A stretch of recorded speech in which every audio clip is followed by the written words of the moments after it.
हाँ तो बच्चों आज की क्लास स्टार्ट करते हैं। तो लास्ट क्लास में हमने ओम्स लॉ पढ़ा था। क्या पढ़ा था बच्चों? Ohm's law. और ओम्स लॉ क्या कहता है कि जब भी किसी कंडक्टर में से इलेक्ट्रिसिटी फ्लो होती है, इलेक्ट्रिक करंट फ्लो होता है, जब भी किसी चालक में से विद्युत धारा बहती है, तो वो डायरेक्टली प्रोपोर्शनल होती है पोटेंशियल डिफरेंस के। क्या होती है? वो समानुपातिक होती है किसके? विभवांतर के। ठीक है, मतलब जितना ज्यादा पोटेंशियल डिफरेंस होगा उतना ही ज्यादा करंट फ्लो करेगा। मतलब जितना ज्यादा विभवांतर होगा उतनी ही धारा क्या होगी? प्रवाहित होती रहेगी। ठीक है, और हमें वहां से एक फॉर्मूला मिला था कि I is equal to V R, जहां पर R जो था वो क्या था बच्चों? रेजिस्टेंस था। क्या था? रेजिस्टेंस था। ठीक है, जिसे क्या बोलते हैं? प्रतिरोध। क्या बोला? प्रतिरोध। अब बच्चों इस पे हमें कुछ क्या करना है? हाँ, इस पे 2-3 क्वेश्चन करने हैं। क्या करना है? 2-3 क्वेश्चन करने हैं। ठीक है, जैसे कि एक क्वेश्चन क्या बोल रहा है, हाँ ध्यान से सुनो। क्वेश्चन क्या बोल रहा है कि पोटेंशियल डिफरेंस बिटवीन 2 पॉइंट्स, हाँ potential difference between 2 points of a wire carrying 2 ampere current is 0.1 volt. मतलब कि क्वेश्चन सुनो कि दो पॉइंट्स के बीच में जब 1 एम्पेयर का करंट को लेके जाना है, जब 1 एम्पेयर के करंट को लेके जाना है, तो यहां पर जो पोटेंशियल डिफरेंस है वो कितना है? 0.1 वोल्ट है। कितना है? 0.1 वोल्ट है। ठीक है, calculate the resistance between these point. इन दोनों पॉइंट के बीच में लगने वाला रेजिस्टेंस आपको कैलकुलेट करना है। तो आपको I दे रखा है कितना? 1A। ठीक है, 1 एम्पेयर, और V दे रखा है 0.1 वोल्ट। आपको क्या चाहिए? R चाहिए। तो हमारा फॉर्मूला क्या होता है? I is equal to V R, और R इज इक्वल टू क्या रहेगा? I upon V। ठीक है, तो I 1 अपॉन 0.1, तो 1 घटा तो ये, तो रेजिस्टेंस कितना हो गया? 10 ओम। कितना हो गया? 10 ओम। इजी है क्वेश्चन। हाँ ठीक है, इस तरीके से। अब नेक्स्ट क्वेश्चन मैं आपको देता हूं।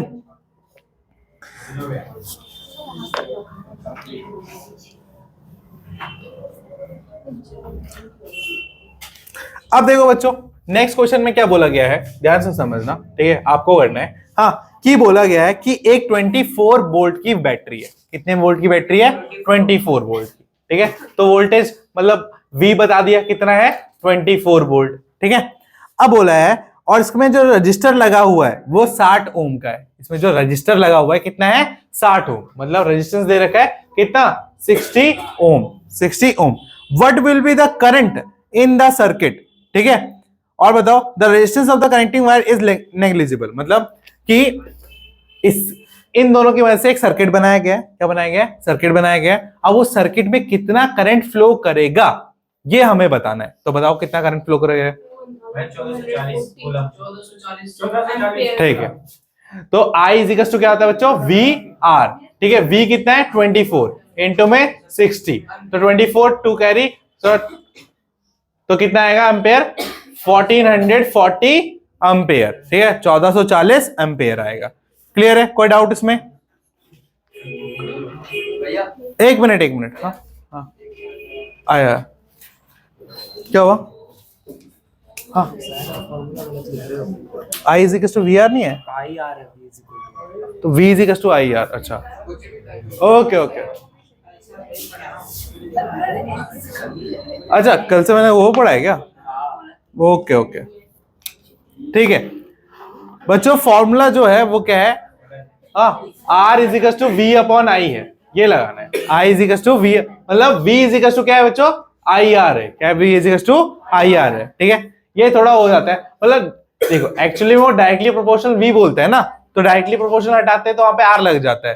ठीक है, इसीलिए तो इस साइड भी R लग सकता है, तो VR हो जाएगा। ठीक है, V is equal to IR हो जाएगा। ठीक है, तो इस वाले क्वेश्चन में जो मैंने बोला था V is equal to 24 ampere volt दे रखा है, और हमें क्या दे रखा है? रेजिस्टेंस दे रखा है। क्या दे रखा है? रेजिस्टेंस। वो कितना रखा है? 60 ओम दे रखा है। चलो अब करके देखो कितना आएगा। 0.20 एम्पेयर नहीं, 0.20 नहीं आएगा, 0.4 एम्पेयर आएगा। ठीक है, तो भाई क्या आएगा?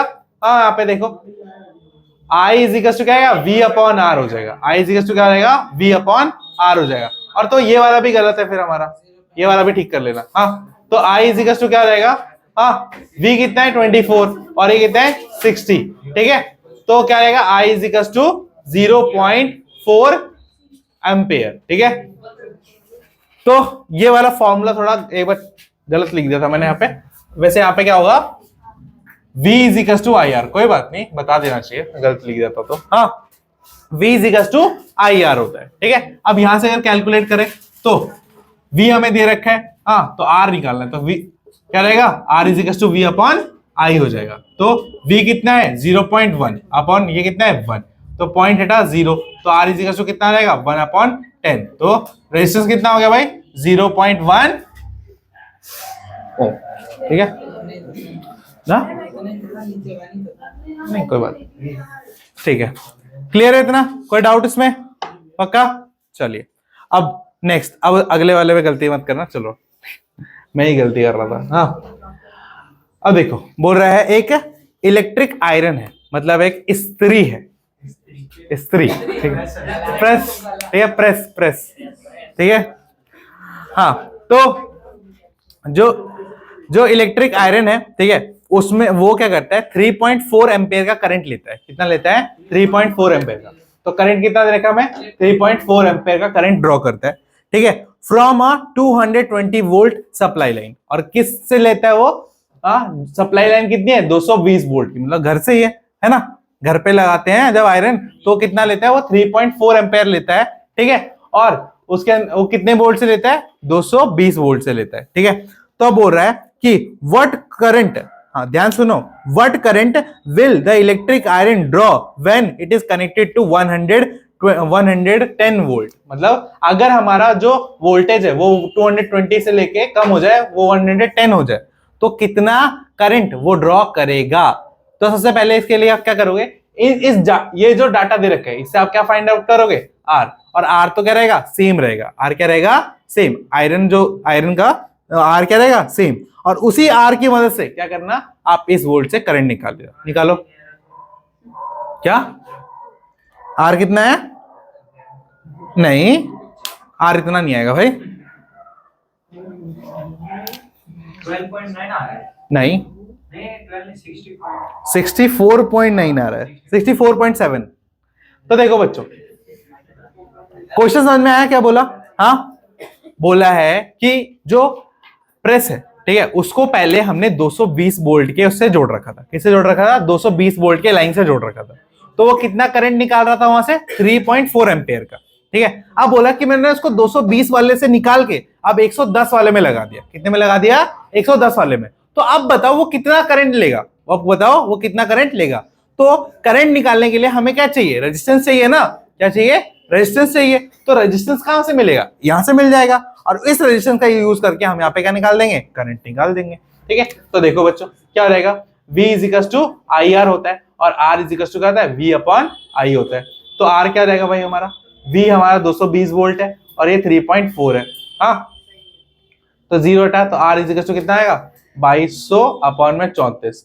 ठीक है, कटेगा तो कितना आएगा 64.7, 67.4, ये कितना रहेगा हमारा रेजिस्टेंस आ जाएगा, कितना रहेगा इतना रेजिस्टेंस आ जाएगा, बस समझे। हाँ, अब ये जो रेजिस्टेंस है इसकी मदद से अब देखो हमारे पास नया V कितना है 110 वोल्ट है, और R कितना है हमारे पास 64.7 है।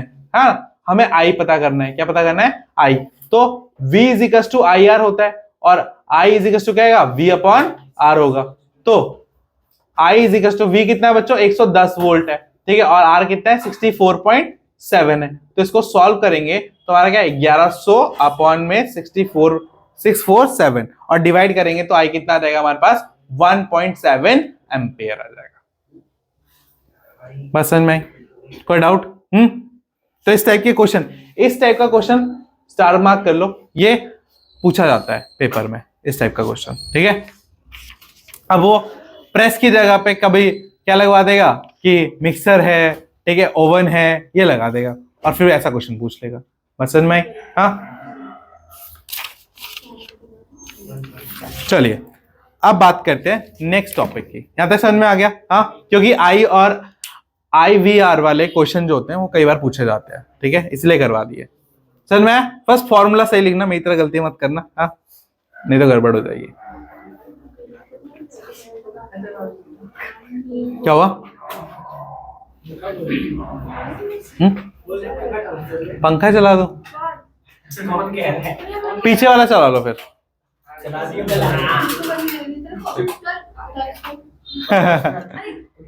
ठीक है चलो, कोई नहीं, 10 मिनट चला दो फिर बंद कर लो। हाँ भाई, ओके ओके भाई, ठीक है, बातें करने के लिए नहीं बोला है, पंखे को उसको अपना काम करने दो। हाँ। चलो नेक्स्ट टॉपिक,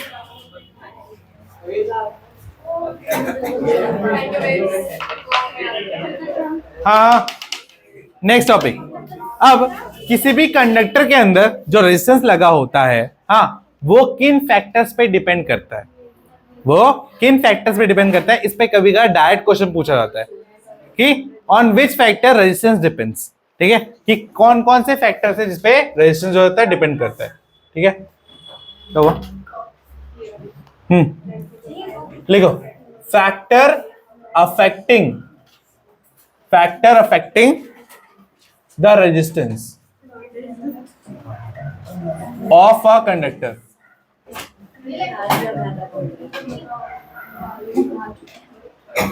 चालक के प्रतिरोध को प्रभावित करने वाले कारक, ठीक है।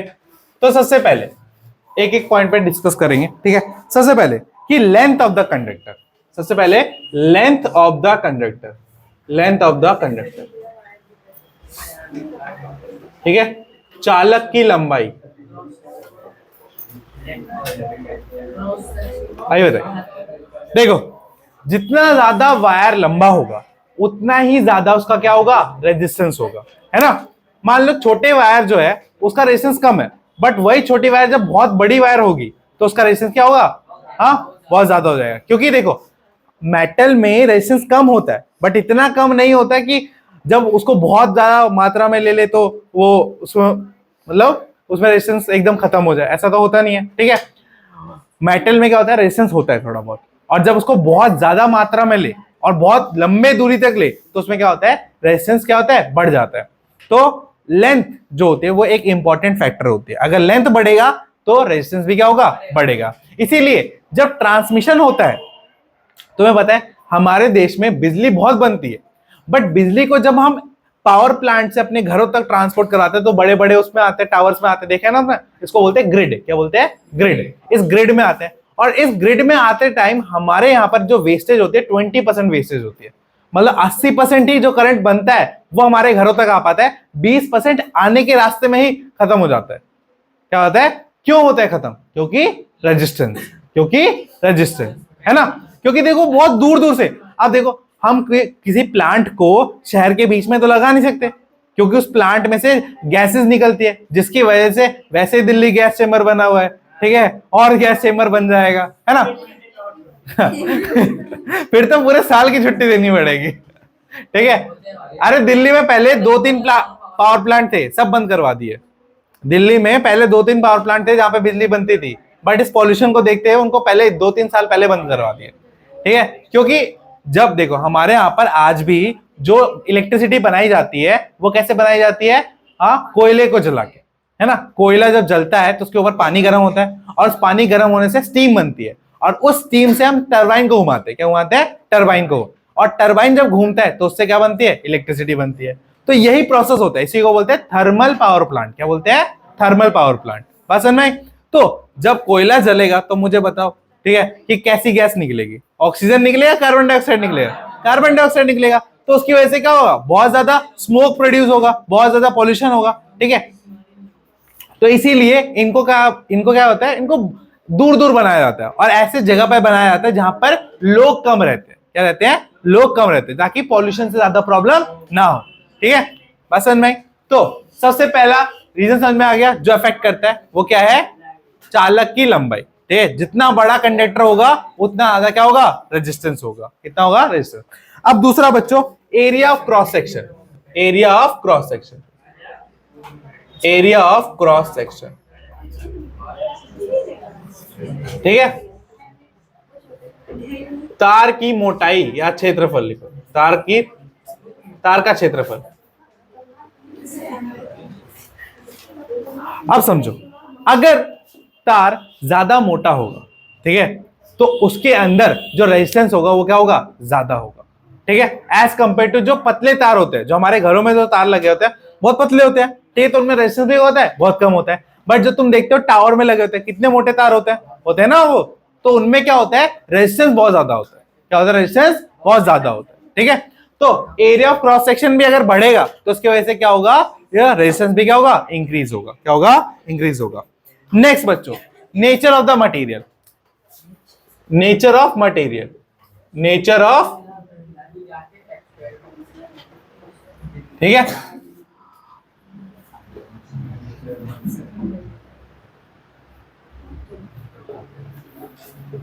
पदार्थ की प्रकृति।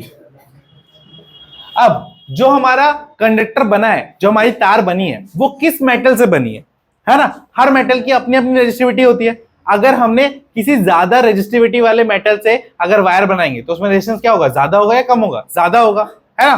बस है, इसीलिए तारों को लोहे से नहीं बनाया जाता है, तारों को किससे बनाया जाता है, कॉपर से, एल्युमिनियम से, क्यों, या सिल्वर से। क्यों बनाया जाता है, क्योंकि इनके अंदर जो रेजिस्टेंस होते हैं वो क्या होता है, बहुत कम होता है। क्या होता है, बहुत कम होता है। तो नेचर जो होती है वो भी क्या करती है, इफेक्ट करती है रेजिस्टेंस को, ठीक है, बढ़ाने घटाने में। और तीसरा है टेम्परेचर। क्या होता है, टेम्परेचर। चौथा है टेम्परेचर, तापमान। अगर तापमान बढ़ता है तो रेजिस्टेंस भी क्या होता है, बढ़ता है ना। और तापमान बढ़ेगा तो रेजिस्टेंस भी क्या होगा, बढ़ेगा। एक्चुअली क्या होता है, रेजिस्टेंस बढ़ने की वजह से तापमान बढ़ता है। ठीक है, अगर ज्यादा रेजिस्टेंस होगा तो वहां पे ज्यादा चार्ज आएगा, और जब ज्यादा चार्ज आएगा तो उनके अंदर फ्रिक्शन होगा। क्या होगा, फ्रिक्शन होगा, और फ्रिक्शन की वजह से क्या प्रोड्यूस होगा, हीट प्रोड्यूस होगी। क्योंकि जहां पे भी फ्रिक्शन होता है वहां पे क्या प्रोड्यूस होता है, हीट प्रोड्यूस होती है। और इसी सेम फिनोमिना से आपका पानी गर्म होता है, इलेक्ट्रिक स्टोव चलते हैं, ठीक है, इसी फिनोमिना पे सब काम करते हैं। ठीक है, वहां पे क्या करते हैं, वो ऐसे मटेरियल का यूज करते हैं जिनके अंदर रेजिस्टेंस ज्यादा होती है। और रेजिस्टेंस ज्यादा होगी तो उनमें जब करंट फ्लो करेगा तो वहां पे क्या होगा, बहुत ज्यादा फ्रिक्शन होगा, और बहुत ज्यादा फ्रिक्शन होगा तो क्या हो जाएगा, वो हीटअप होंगे, उसमें गर्मी आएगी, है ना। तो इस तरीके से, तो ये 4 मेन रीजन है। ये क्या है बच्चों, 4 मेन रीजन है। अच्छा, एक चीज मैंने गलत बता दी, सुनो।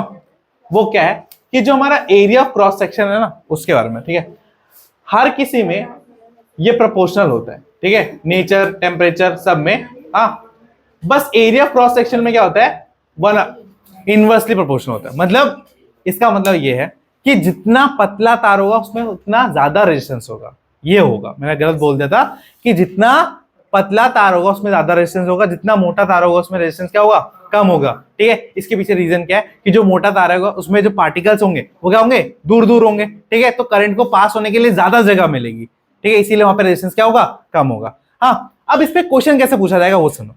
बोलेगा कि अगर मैं कंडक्टर की लंबाई को डबल कर दूं तो इससे रेजिस्टेंस क्या होगा, डबल हो जाएगा।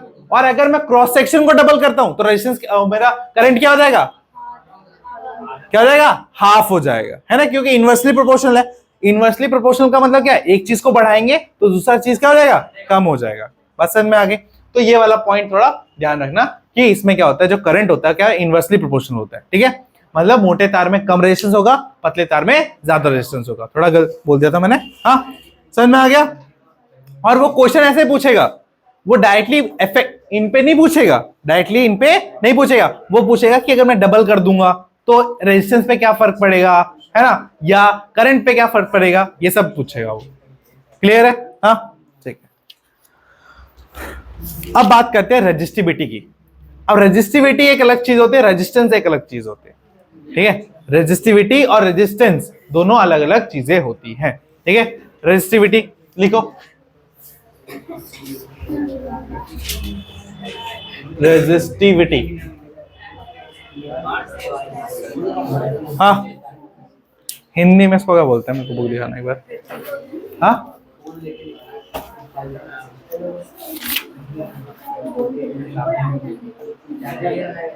ओके, शांत। प्रतिरोधक, बोला भी नहीं आ रहा मुझसे तो। प्रतिरोधकता,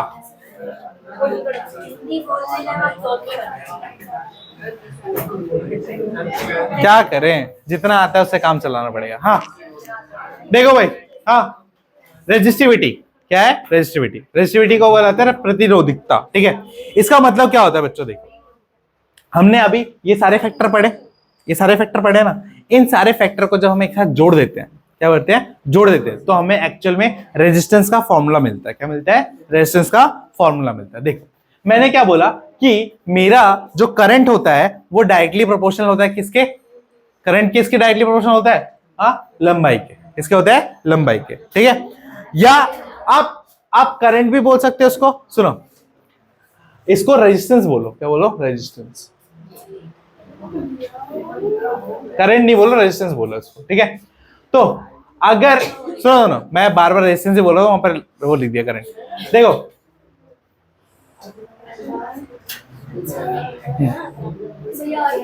और कुछ नहीं, बस और कुछ नहीं, बस सुनो तो रेजिस्टिविटी क्या कहती है? ये सुनो, रेजिस्टिविटी ये कहती है कि जो रेजिस्टेंस होता है वो डायरेक्टली प्रोपोर्शनल होता है हमारे लेंथ ऑफ द मटेरियल के, लेंथ ऑफ द कंडक्टर के। हाँ, अगर लेंथ बढ़ेगी तो रेजिस्टेंस क्या होगा? इंक्रीज होगा। बताया था अभी बोला था, अगर लेंथ बढ़ेगी तो रेजिस्टेंस क्या होगा? इंक्रीज होगा, ठीक है। और फिर हमने क्या बोला कि अगर क्रॉस सेक्शन को आधा करेंगे, क्रॉस सेक्शन को क्या करेंगे? आधा करेंगे, तो उसकी वजह से क्या होगा? हमारा रेजिस्टेंस भी क्या हो जाएगा? रेजिस्टेंस बढ़ जाएगा, है ना। और अगर क्रॉस सेक्शन को डबल करेंगे तो रेजिस्टेंस क्या हो जाएगा? कम हो जाएगा। ये बात तो अभी करिए ना, बस वहां पे करंट मैंने लिख दिया था, रेजिस्टेंस होगा वहां पे, ठीक है। तो हाँ थोड़ा गलत हो रहा है, कोई बात नहीं, ओके। तो ये दोनों इक्वेशन है, फिर से समझाता हूं, अब ध्यान से सुनो। हाँ हो गया? देखो जो रेजिस्टेंस होता है वो बढ़ता घटता कैसे है, इसके बारे में हम डिस्कस कर रहे थे। उसके 4 फैक्टर होते हैं। क्या होते हैं? 4 फैक्टर होते हैं। हाँ, रेजिस्टेंस जो होता है कंडक्टर की लंबाई को बढ़ाने से उसका क्या होता है? रेजिस्टेंस बढ़ता है। जितना ज्यादा बड़ा कंडक्टर होगा, जितनी ज्यादा लंबी क्या होगी? वायर होगी, उतना ज्यादा क्या होगा? रेजिस्टेंस होगा। उतना ज्यादा क्या होगा? रेजिस्टेंस होगा, ठीक है। अब दूसरा पॉइंट क्या कहा था मैंने कि जितना मोटा तार होगा उतना ही कम क्या होगा? रेजिस्टेंस होगा। उतना ही कम क्या होगा? रेजिस्टेंस होगा। और जितना पतला तार होगा उतना ही कम, उतना ही ज्यादा क्या होगा? हमारा रेजिस्टेंस होगा। बस समझ में आ गई? हाँ। और फिर नेचर ऑफ द मटेरियल, है ना, कि किसी मटेरियल की रेजिस्टिविटी या जो रेजिस्टेंस होता है वो क्या होता है? बहुत ज्यादा। जैसे वुड, प्लास्टिक, रबड़, इन सब की क्या है? इन सब से अगर मैं कंडक्टर बनाऊंगा चलेगा? कंडक्टर नहीं चलेगा, क्योंकि इनके अंदर क्या इनके अंदर का रेजिस्टेंस क्या है? बहुत ज्यादा है। और फिर टेम्परेचर, अगर टेम्परेचर इंक्रीज होगा तो रेजिस्टेंस भी क्या होगा? इंक्रीज होगा, ठीक है। तो अब ये दो पॉइंट कि रेजिस्टेंस जो होता है वो लेंथ के डायरेक्टली प्रोपोर्शनल होता है। क्या होता है? लेंथ के डायरेक्टली प्रोपोर्शनल होता है। और जो रेजिस्टेंस होता है वो एरिया के क्रॉस सेक्शन के इनवर्सली प्रोपोर्शनल होता है। क्या होता है? बस समझ में? मतलब अगर मैं एरिया को बढ़ाऊंगा तो मेरा रेजिस्टेंस क्या होगा? कम होगा। बट अगर मैं लेंथ को बढ़ाऊंगा तो रेजिस्टेंस भी क्या होगा? इंक्रीज होगा, ठीक है। और इन दोनों को जब मैं कंबाइन करूंगा तो मैं ये कह सकता हूं कि R is directly proportional to L by A। और जब मैं इस प्रोपोर्शनलिटी के साइन को हटाऊंगा तो यहां पर मेरा एक कांस्टेंट आएगा जिसे बोलेंगे रो L अपॉन A। और जो ये रो आया है, ये है रो, ठीक है, इसको बोलते हैं रेजिस्टिविटी। क्या बोलते हैं इसको? रेजिस्टिविटी। हाँ, आर एच, अच्छा RHO। देख लो, तो गलती तो नहीं है। हाँ नहीं, बस ठीक है, एक ही बार गलती होती है। तुम्हारी तरह थोड़ी ना बार बार गलती करनी। चलो, गलती इंसान से होती है, तुम इंसान नहीं हो। ओके, बात समझ में आ गई? तुम इंसान से बढ़ के हो, है ना।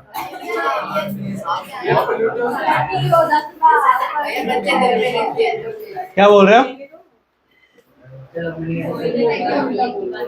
क्लियर है यहां तक? कोई डाउट? कोई डाउट इसमें? लास्ट टाइम एक और बार,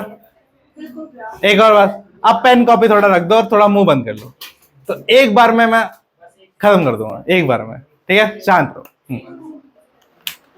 हाँ, थोड़ा फॉर्म में आने दो। हाँ ठीक है। हाँ चलो, मैं ये बोल रहा था कि जो हमारा रेजिस्टेंस होता है वो चार चीजों पे डिपेंड करता है, ठीक है? रेजिस्टेंस होता है चार चीजों पे डिपेंड करता है। पहली चीज ये होती है कि जो लेंथ ऑफ द कंडक्टर है, ठीक है? जितनी ज्यादा लंबी वायर हम लेंगे, हाँ, जितनी लंबा हम क्या लेंगे, एक कंडक्टर लेंगे, क्या लेंगे, जितना लंबा हम कंडक्टर लेंगे उतना ही ज्यादा हमारा क्या होगा, रेजिस्टेंस होगा। क्यों? क्योंकि करंट को ज्यादा दूर ट्रेवल करना पड़ेगा, और करंट को जब ज्यादा दूर ट्रेवल करना पड़ेगा तो क्या होगा, उसके अंदर रेजिस्टेंस क्या हो जाएगा, इंक्रीज हो जाएगा। क्या हो जाएगा, बढ़ेगा। बात समझ में आ गई? तो अगर लेंथ बढ़ेगी तो रेजिस्टेंस बढ़ेगा, ठीक है? दूसरा पॉइंट ये था कि जो रेजिस्टेंस होता है वो वायर के क्रॉस सेक्शन का, मतलब वायर के क्रॉस सेक्शन के इनवर्सली प्रोपोर्शनल होता है। इसका मतलब कि अगर वायर हम मोटा यूज करेंगे, ज्यादा मोटा यूज करेंगे, तो उसमें रेजिस्टेंस क्या होगा, कम होगा। इसीलिए आपने देखा होगा कि कभी भी कोई हैवी इक्विपमेंट चलाना होता है घर में, एसी चलाना होता है, फ्रिज चलाना होता है, तो उसकी कनेक्शन अलग से करवानी पड़ती है,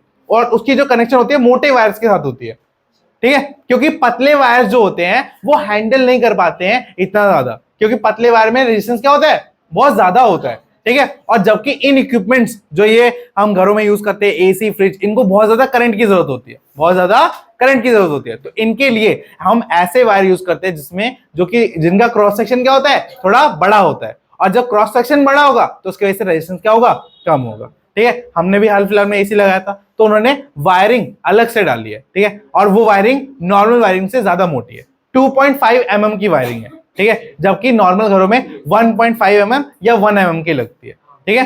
तो ज्यादा बड़े क्रॉस सेक्शन से क्या होता है कि रेजिस्टेंस क्या होता है, कम होता है। क्या होता है, कम होता है।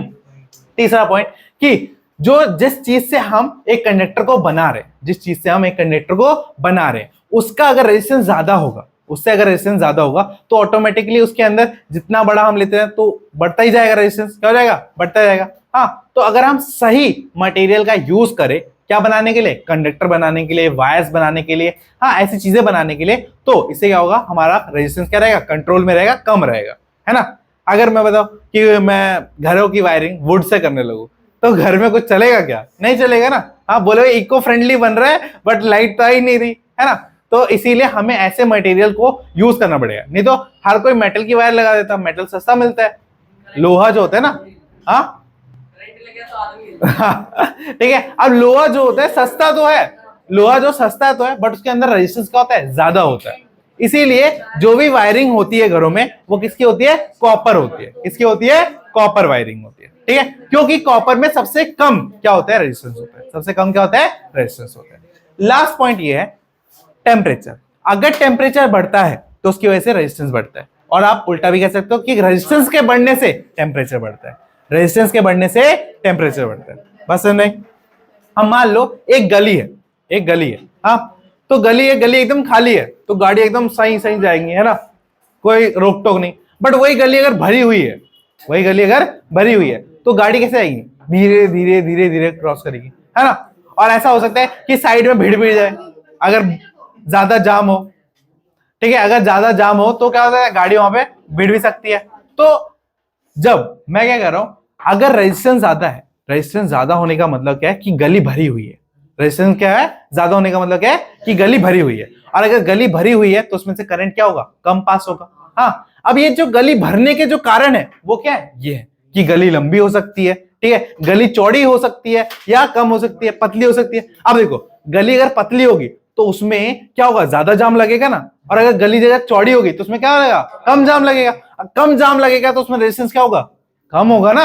हाँ, पसंद है। और अगर गली अच्छे से ना बनी हो, कीचड़ से बन रही हो, ठीक है, पसंद है, कंक्रीट की जगह किससे बनी हो, कीचड़ से, तब भी तो वहां पे क्या होगा, जाम लगेगा, और जाम लगेगा मतलब रेजिस्टेंस बढ़ेगा, जाम लगेगा मतलब रेजिस्टेंस बढ़ेगा। सेम उसी तरीके से अगर गली में ज्यादा लोग हैं, एक साथ है, एक टाइम पे ज्यादा लोग हैं, तो लोगों के बीच में क्या, गर्मी भी बहुत होती है। हाँ, कभी तुम सर्दियों के मौसम में बॉर्डर चले जाओ, ठीक है, तुम्हें गर्मी फील ही नहीं होगी, इतने लोग होते हैं, क्योंकि बॉडी की भी गर्मी होती है, ठीक है। तो ऐसे ही जब चार्ज, ऐसे ही सुनो, ऐसे ही जब वायर होता है ना, वायर के अंदर क्या होता है, बहुत सारे इलेक्ट्रॉन होते हैं, ठीक है। तो जब करंट पास होता है उनमें से, इलेक्ट्रॉन को जाना पड़ता है उनमें से, तो इलेक्ट्रॉन जब जाते हैं तो एक दूसरे के साथ क्या होते हैं, घर्षण करते हैं, फ्रिक्शन करते हैं, और जब फ्रिक्शन होगा, जब घर्षण होगा, तो वहां पे क्या प्रोड्यूस होगा, हीट प्रोड्यूस होगा। ठीक है, तो इन सभी वजह से क्या होता है, हमारा जो रेजिस्टेंस है वो बढ़ता घटता है। अब इनके कुछ फैक्टर को लेके हमने क्या करा, रेजिस्टिविटी एक निकाली। रेजिस्टिविटी क्या होती है, रेजिस्टिविटी हमें हेल्प करती है किसी भी मटेरियल की रेजिस्टेंस को चेक करने के लिए, बताने के लिए कि इसका रेजिस्टेंस ज्यादा है या कम है, ज्यादा है या कम है। ठीक है, हर एक मटेरियल का अलग अलग रो होता है, जो रो होता है उसकी वैल्यू हर मटेरियल के लिए क्या होती है, अलग होती है, हर मटेरियल के लिए क्या होती है, अलग होती है। इसीलिए किसी किसी का जो रो होता है वो कम होता है, किसी किसी का रो क्या होता है, ज्यादा होता है। ठीक है, तो ये रेजिस्टेंस का एक और फॉर्मूला होता है जो कि लेंथ और क्रॉस सेक्शन के ऊपर क्या होता है, डिपेंड करता है। किस पे डिपेंड करता है, लेंथ और क्रॉस सेक्शन पे। अगर लेंथ बढ़ाएंगे तो रेजिस्टेंस बढ़ेगा, अगर क्रॉस सेक्शन बढ़ाएंगे तो रेजिस्टेंस कम होगा। ठीक है, क्यों, क्योंकि जो रेजिस्टेंस होता है वो डायरेक्टली प्रोपोर्शनल होता है लेंथ के, और जो रेजिस्टेंस होता है वो इनवर्सली प्रोपोर्शनल होता है किसके, एरिया ऑफ क्रॉस सेक्शन के। अगर हम लेंथ को बढ़ाएंगे रेजिस्टेंस बढ़ेगा, अगर हम क्रॉस सेक्शन को बढ़ाएंगे रेजिस्टेंस कम होगा। ठीक है, बात समझ में आ गई, क्लियर है यहां तक, कोई भी डाउट अब, पक्का, मेरे को भी है पक्का, अब कोई डाउट नहीं है। चलो ठीक है, अब जैसे देखो यहां पर कुछ मटेरियल का रो दे रखा है, जैसे सिल्वर की बात करें, हाँ, तो सिल्वर का होता है 1.60 इंटू 10⁻⁸ रो मीटर। ठीक है, पर मीटर में कितनी इसकी रेजिस्टिविटी होती है, 1.60 इंटू 10⁻⁸, सबसे कम। ठीक है, अब वहीं पे अगर आप देखो किसका, ग्लास का, पेपर का, देखो कितना है, 10⁻12। यहां पे क्या था, माइनस में था, यहां पे क्या गया, प्लस में। ठीक है, मरकरी का क्या है, कम है, तो 94 है और वो 1.60 है। तो सबसे अच्छा क्या है हमारा, सिल्वर, सबसे अच्छा क्या है, सिल्वर। ठीक है, फिर नेक्स्ट क्या है, कॉपर, फिर नेक्स्ट क्या है, एल्यूमिनियम। और इन्हीं तीनों चीजों का यूज सबसे ज्यादा इलेक्ट्रिकल अप्लायंसेस बनाने में किया जाता है। ठीक है, जो मदरबोर्ड भी बनता है उसमें भी इन्हीं का इस्तेमाल ज्यादा किया जाता है। ठीक है, तो सबसे ज्यादा होता है इबोनाइट नाम का एक मटेरियल की, जिसकी रेजिस्टिविटी जो होती है वो 10⁻15 से लेके 10⁻17 रो मीटर होती है, मतलब इतनी ज्यादा होती है। ठीक है, फिर hard rubber, diamond, paper, glass, इन सब की भी रेजिस्टिविटी क्या होती है, बहुत ज्यादा होती है। क्या होती है, बहुत ज्यादा होती है। ठीक है, तो ये हो गया, क्लियर है यहां तक, कोई डाउट। सबसे कम रेजिस्टिविटी किसकी होती है, सिल्वर की। सबसे कम किसकी होती है, सिल्वर की। कितनी होती है, 1.60 इंटू 10⁻−8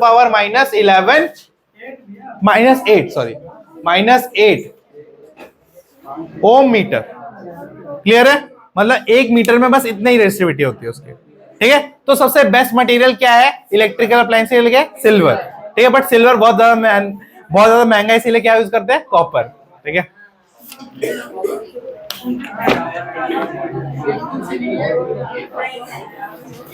ठीक है, अब ये मिटाऊं, हाँ, अब 2-3 इस फॉर्मूले के ऊपर क्या करते हैं, हम न्यूमेरिकल करते हैं। ठीक है,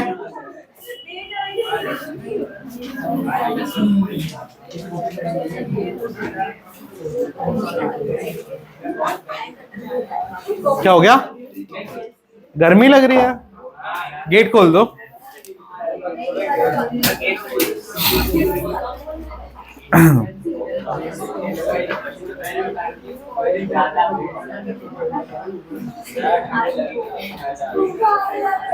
क्या हो गया,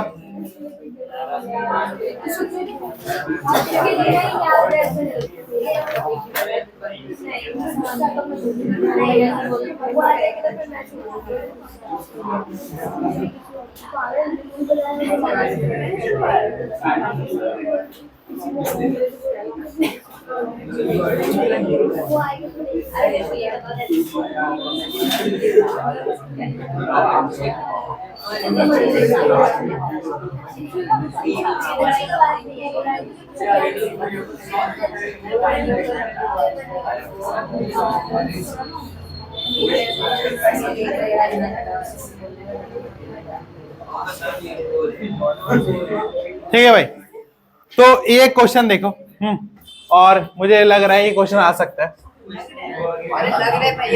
देखो सुनो ध्यान से, क्वेश्चन क्या है।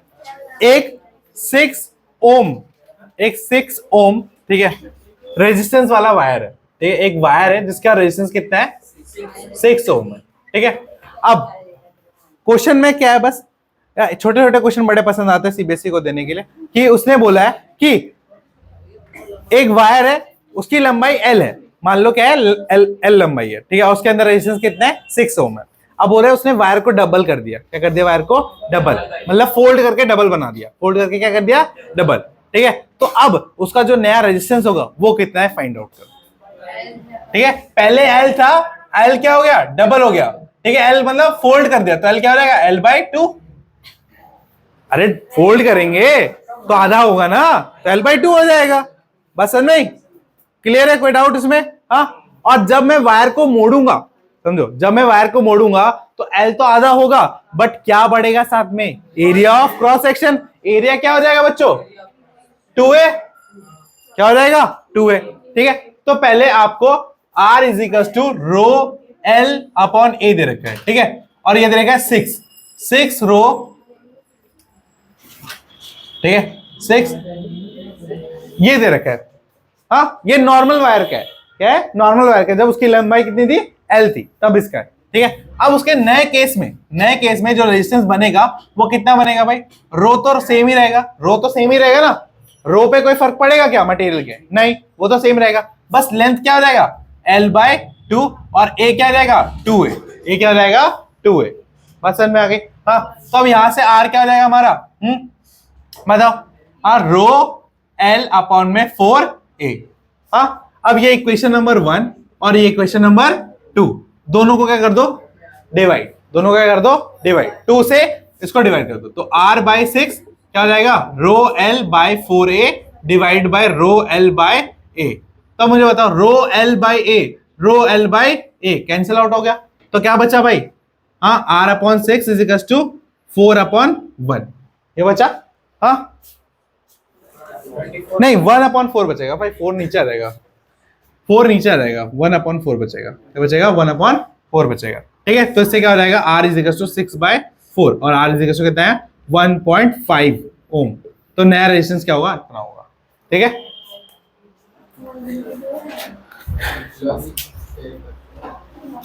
क्लियर है, कोई डाउट इसमें? भैया एक बार वाले समझा दो। देखो फिर से बता रहा हूं, हाँ, सबसे पहले समझो, ये वायर थी पहले L लंबाई की, हाँ, और A इसका क्या था, क्रॉस सेक्शन था, A क्या था इसका, क्रॉस सेक्शन था, ठीक है। अब बोला उसने कि इस वायर को उसने हाफ कर दिया, या इस वायर को मोड़ के डबल कर दिया, कैसे, फोल्ड करके, कैसे, फोल्ड करके, तो फोल्ड करके मतलब ऐसे करके कुछ, हाँ, फोल्ड करा होगा, चिपका के एकदम, है ना। तो अब जब इसने ऐसा करा, समझो, चिपका नहीं है मैं भाई, ड्राइंग मेरी ऐसी है, हाँ, तो कोई मजाक नहीं उड़ा रहा, हाँ, तो क्या है कि अब जब इसको मैंने फोल्ड किया तो इसका L क्या हो गया, हाफ, L क्या हो गया, हाफ, देखो L/2 हो गया, और क्रॉस सेक्शन क्या हो गया भाई, डबल, क्रॉस सेक्शन क्या हो गया, डबल हो गया ना, तो इसको 2a लिख दिया, ठीक है। तो एक बार आप यहां से R निकालोगे और एक बार आप यहां से R निकालोगे, और यहां का R आपको दे रखा है 6, कितना दे रखा है 6, तो 6 किसके इक्वल होगा, रो L/a के, और यहां पर क्या होगा, रो तो होगा, L की जगह पे कितना आ जाएगा, L/2 हो जाएगा, कितना हो जाएगा L/2, और A की जगह पे कितना हो जाएगा 2a, क्या हो जाएगा 2a, तो यहां पर R कितना हो जाएगा आपका, रो L/4a, कितना हो जाएगा, रो L/4a बन जाएगा, बस समझ में आई, क्लियर है यहां तक, क्या बन जाएगा, हाँ, यहां तक समझ में आया। और फिर मैंने क्या बोला कि आपको इससे इसको क्या कर देना है, डिवाइड कर देना है, क्या कर देना है, डिवाइड कर देना है, क्लियर है। जब आप इससे इसको डिवाइड करोगे तो आपके पास क्या बचेगा, ये बचेगा, और यहाँ पे आपका R निकल आएगा, ठीक है। तो इस टाइप का क्वेश्चन पूछा जा सकता है, बस डिजिट चेंज कर देगा और कुछ नहीं, क्योंकि इस क्वेश्चन में क्या था, थोड़ा सोचने वाला एंगल डाल दिया ना, कि डबल करेंगे तो वही बच्चा समझ पाएगा इसने क्वेश्चन को कर रखा हो, कि डबल करने पे क्या होगा, लेंथ कम हो जाएगी। नहीं तो कई बार बच्चे क्या सोच रहे हैं, फोल्डेड वर्ड नहीं पढ़ेंगे और क्या बोलेंगे, डबल कर दिया मतलब लेंथ क्या कर दिया 12, लेंथ को क्या कर दिया 12, और अगर लेंथ 12 हो जाएगी और ए तो बढ़ेगा ही नहीं फिर, क्योंकि लंबाई तो बड़ी करी है ना, एरिया पे तो कोई फर्क नहीं पड़ा, बट एक्चुअल में क्या हुआ, उसने फोल्ड किया है, क्या करा उसने, फोल्ड, और फोल्ड करने की वजह से उसका एरिया ऑफ क्रॉस सेक्शन क्या हो गया, बढ़ गया। क्या हो गया, बढ़ गया। और एल जो था वो क्या हो गया, कम हो गया। ठीक है,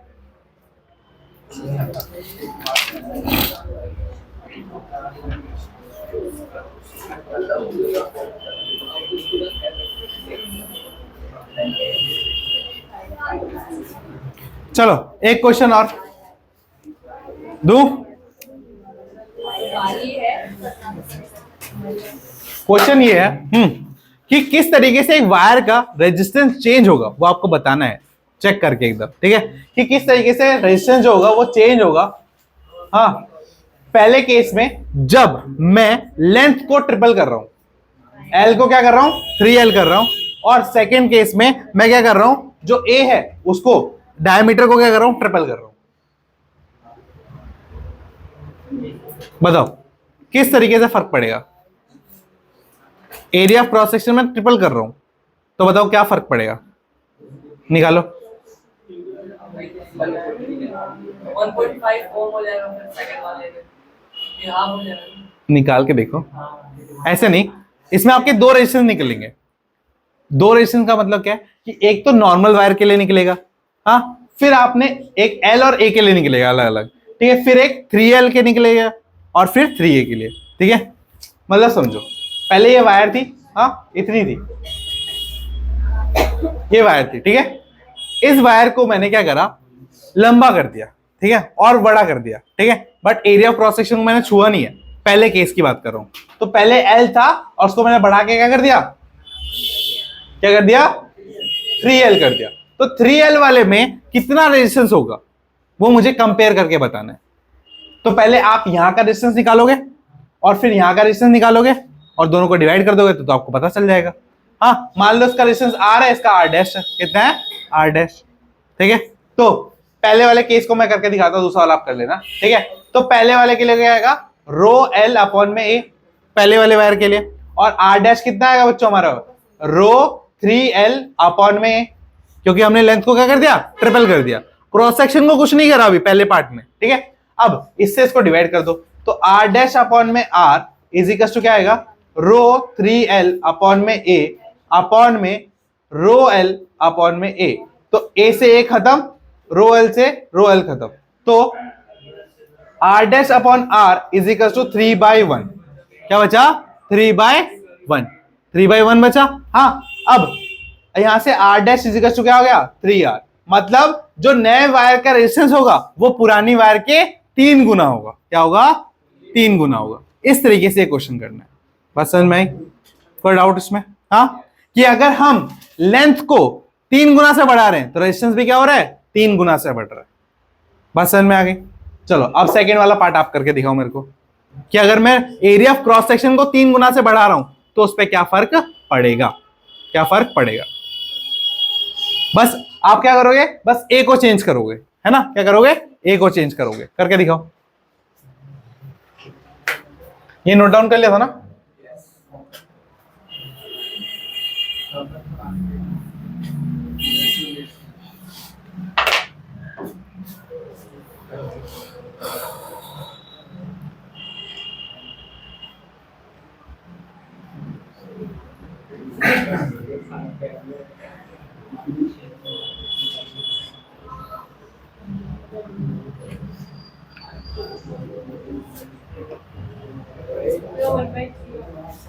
हाँ, 1/3।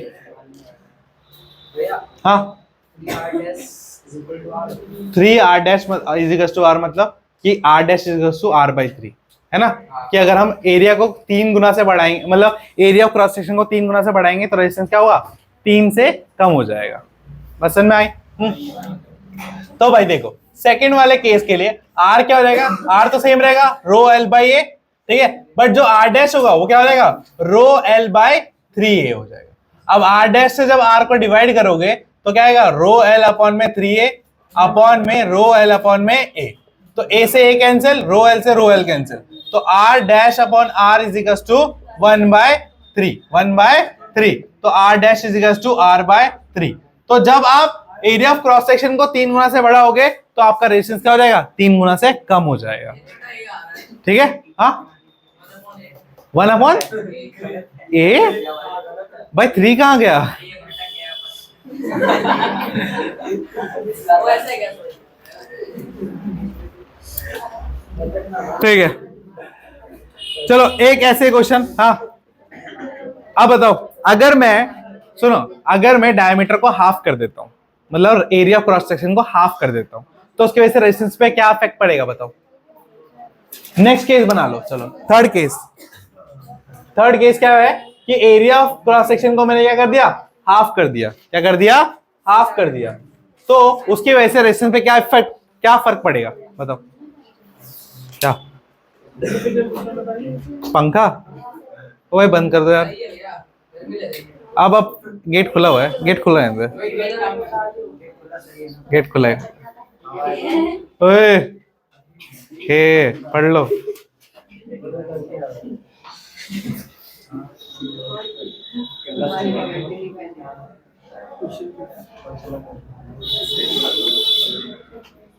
क्या हो गया? ओए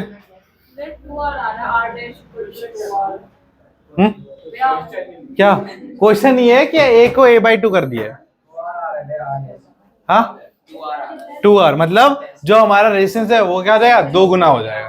ठीक है, देखो फिर से नॉर्मल r क्या हो जाएगा, रो l अपॉन में a हो जाएगा। ठीक है, और r डैश क्या हो जाएगा भाई, रो l अपॉन में a/2 हो जाएगा, a/2 हो जाएगा। तो r डैश अपॉन r जब करेंगे तो rho l upon a/2 divided by rho l upon में a, रो l अपॉन में a। ठीक है, तो a से a कैंसिल, रो l से रो l कैंसिल, तो r dash upon r is equal to कितना हो जाएगा हमारे पास बच्चों, हाँ 2/1। तो r dash is equal to क्या रहेगा, 2r। तो मतलब अगर मैं एरिया ऑफ क्रॉस सेक्शन को हाफ करता हूं तो मेरा रेजिस्टेंस जो होता है वो क्या हो जाएगा, वो डबल हो जाएगा। वो क्या जाएगा, डबल हो जाएगा। बस समझ में क्लियर? कोई डाउट?